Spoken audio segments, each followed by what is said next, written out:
ఆకలి అవుతుంది, పోదాం పరా, అన్నం తిందాం, మస్తు ఆకలి అవుతుంది. పోదాం అక్క, గీ కొన్ని ఎత్తి పోతే మనకు కూడా కొంచెం సగం పని అయిపోయింది అన్నట్టు ఉంటుంది. నేను ఉండను పొద్దున్న నుంచి ఇంట్లో 12 అయిపోయింది. నీ ఫోన్ ఒకసారి టైం ఎంత అవుతుంది? నాకు మాట కూడా వస్తలేదు నిజంగా, ప్రాబ్లమ్స్. ఆ చెరపతి తాగపోతే ఊపిరి ఎంత అయింది? 12 గంటల 9 నిమిషాలు అయితే ఇంకా అన్నం తినలే ఇంతవరకు. మస్తు ఆకలి అవుతుంది పారా. పోదాం ఇక పోదాం.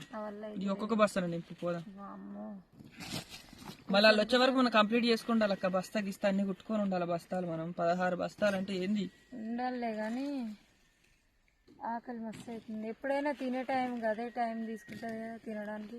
ఇంకా తీద్దామా తింద పోదాం. చిన్నకాయ పెద్దకాయ. ఆకలి మస్తు అవుతుంది. కూరలు సరిగా లేవు, తినబుద్ధి అవుతుందో కాదో తెలియదు. నేను చిన్నకాయ పచ్చడి ఎంత మంచిగా తిన్న చూసిన. పెరుగు తెచ్చుకున్నా.